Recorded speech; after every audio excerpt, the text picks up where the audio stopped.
সকালের জলখাবারে যদি এই টিফিনটা থাকে এবং তার সাথে যদি এই চাটনিটা থাকে তাহলে তো সকালের জলখাবারটা জাস্ট জমে যাবে। আসসালামু আলাইকুম। আজ আমি আপনাদের ফুলকপি দিয়ে দারুণ একটা জলখাবারের রেসিপি আর তার সাথে খেজুরের গুড়ের চাটনি বানিয়ে দেখাবো। চলুন তবে শুরু করা যাক। প্রথমেই আমি মিষ্টি গুড়ের চাটনিটা বানিয়ে নেব। আর এর জন্য যে পরিমাণ গুড়ের চাটনি বানাবো সেই পরিমাণ গুড় নিয়ে গুড়টাকে কিছুক্ষণ ফুটিয়ে নিয়ে একটু গাঢ় বানিয়ে নেব।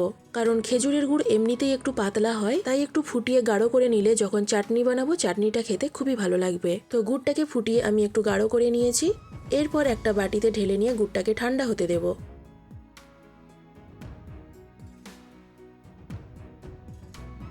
তো কড়াইয়ে 1 চামচ সাদা তেল দিয়ে দিলাম। তেলটা একটু গরম হয়ে গেলে 1 চামচ রসুন কুচি দিয়ে কিছুক্ষণ ভেজে নেব। রসুনটা একটু ভাজা ভাজা হয়ে এলে দিয়ে দেবো একটু লঙ্কার গুঁড়ো, একটু চাট মশলা, একটু লবণ আর একটু ভিনিগার। এরপর একটু নাড়াচাড়া করে নিয়ে দিয়ে দেবো 1 চামচের মতো টমেটো সস। তো মশলাটা যখন একটু ভাজা ভাজা বা শুকনো শুকনো হয়ে আসবে তখন মশলাটাকে তুলে নেব। আমি যেমন গুড়টাকে আগে ফুটিয়ে নিয়েছি, তবে আপনারা চাইলে এই মশলার মধ্যেই গুড় দিয়ে গুড়ের সাথে মশলাটা খুব ভালো করে মিশিয়ে গুড়টাকে কিছুক্ষণ ফুটিয়ে নিয়ে তুলে নিতে পারেন। তো আমি এবার এই মশলাটাকে আগে থেকে ফুটিয়ে রাখা গুড়ের সাথে খুব ভালো করে মিশিয়ে নেব। তো আমি একটা কাঁটা চামচ দিয়ে গুড়ের মধ্যে মশলাটাকে খুব ভালো করে মিশিয়ে নেব। খেজুর গুড়ের এই চাটনিটা খেতে এতটাই ভালো লাগে, একবার যদি বাড়িতে এইভাবে বানিয়ে খান এরপর থেকে গুড় এমনি না খেয়ে এইভাবে চাটনি বানিয়েই খেতে ইচ্ছে করবে। খেজুরের গুড় এমনিতেই মিষ্টি, তাই এই চাটনিটা একটু মিষ্টি মিষ্টি, লঙ্কার গুঁড়ো দেওয়ার জন্য একটু ঝাল ঝাল আর ভিনিগার দেওয়ার জন্য একটু টক টক লাগে। সব মিলিয়ে এই চাটনিটা খেতে লাগে টক ঝাল মিষ্টি, দুর্দান্ত কম্বিনেশন। তবে কেউ যদি চাটনিটা একটু বেশি ঝাল ঝাল খেতে পছন্দ করেন সেক্ষেত্রে ঝালের পরিমাণটা বাড়িয়ে দিতে হবে। তো চাটনি তো আমাদের একদম রেডি। এরপর চাটনি দিয়ে খাওয়ার জন্য দারুণ একটি রেসিপি বানাবো। এই পুরটাকে দেখে আপনারা নিশ্চয়ই অনেকেই চিনতে পেরেছেন। তো এই পুরটা আমি কিভাবে বানিয়েছি নিশ্চয়ই আপনারা আমার আগের ভিডিওতে দেখেছেন। যদি কেউ দেখে না থাকেন, পুর বানানোর রেসিপিটি তাদের জন্য আরো একবার। প্রথমে ফুলকপিটাকে কেটে নুন জলে কিছুক্ষণ ডুবিয়ে রেখেছিলাম। তারপর ফুলকপিগুলোকে খুব ভালো করে ধুয়ে নিয়ে একটা গ্রেটারে গ্রেট করে নিয়েছি। এরপর কুড়ে নিয়ে ফুলকপির মধ্যে একটু লবণ দিয়ে 1-2 বার চটকিয়ে নিয়ে ফুলকপির মধ্যে থাকা জলটা খুব ভালো করে বের করে নেব। জলটা নিংড়ে বের করে নিলে ফুলকপিটা একদম ঝরঝরে হয়ে যাবে। এরপর কড়াইয়ের মধ্যে সাদা তেল দিয়ে তেলটা একটু গরম হয়ে গেলে একটু রসুন কুচি, একটু আদা কুচি হালকা ভেজে নিয়ে একটু হলুদ গুঁড়ো, একটু লঙ্কার গুঁড়ো, একটু জিরে গুঁড়ো, স্বাদ মতো লবণ দিয়ে মশলাটা একটু কষানোর পর তারপর ফুলকপি দিয়ে ফুলকপিটাকে একটু নেড়ে চেড়ে নিয়ে সবশেষে ধনেপাতা কুচি দিয়ে ধনেপাতাটা ভালো করে মিশিয়ে নিলেই ফুলকপির পুর আমাদের একদম রেডি। আগের ভিডিওতে এই পুরটা দিয়েই ফুলকপির পরোটা বানিয়েছিলাম। এখন এই একই পুর দিয়ে দারুণ টেস্টি একটা জলখাবার বানাবো। তো ভিডিওটি শেষ পর্যন্ত দেখতে থাকুন।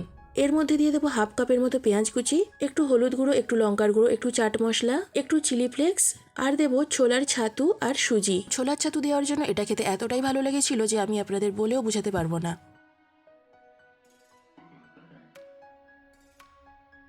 তো দিয়ে দিলাম স্বাদ মতো একটু লবণ। লবণটা একটু দেখে শুনেই দিতে হবে, কারণ পুরের মধ্যে লবণ দেওয়া হয়েছিল। এরপর সামান্য একটু জল দিয়ে সবকিছু খুব ভালো করে মিশিয়ে নেব। আর হ্যাঁ, মাখাটা যেন আটা মাখার মতো একটু শক্ত শক্ত হয়। তো আমার সবকিছু খুব ভালো করে মাখা হয়ে গেছে। আগে থেকেই ফ্রাই প্যানে সামান্য একটু তেল দিয়ে গরম করে নিয়েছিলাম। এরপর 1 মুঠোর মতো ফুলকপির পুর মাখা নিয়ে পুর মাখাটা ফ্রাই প্যানের উপর দিয়ে এইভাবে হাত দিয়ে চেপে চেপে রুটির মতো করে বাড়িয়ে নেব। এরপর রুটির উপরে আরো একটু তেল দিয়ে উল্টিয়ে পাল্টিয়ে রুটিটাকে পরোটার মতো করে মুচমুচে করে ভেজে নেব। যতক্ষণ না একটু লাল লাল হয়ে আসছে ততক্ষণ পর্যন্ত ভেজে নেব।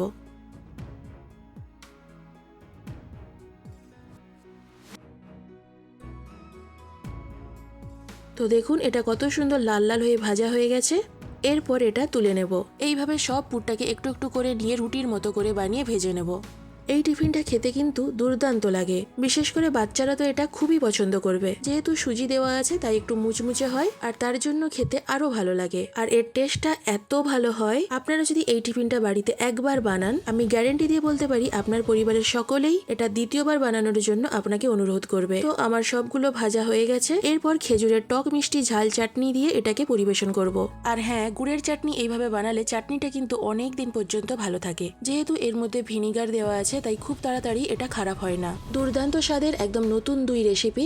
আশা করি আপনাদের সকলেরই খুবই ভালো লেগেছে। খেজুরের গুড়ের টক মিষ্টি ঝাল চাটনি, ফুলকপি আর ছোলার ছাতু দিয়ে বানানো জল খাবারের রেসিপিটি যদি আপনাদের ভালো লাগে অবশ্যই একটা লাইক করে দেবেন। আর নিত্য নতুন এরকম আরো রেসিপি পাওয়ার জন্য আমার চ্যানেলটিকে অবশ্যই সাবস্ক্রাইব করে নেবেন। আজ এই পর্যন্ত, দেখা হবে পরবর্তী কোনো রেসিপি নিয়ে। সকলেই খুব ভালো থাকবেন, সুস্থ থাকবেন।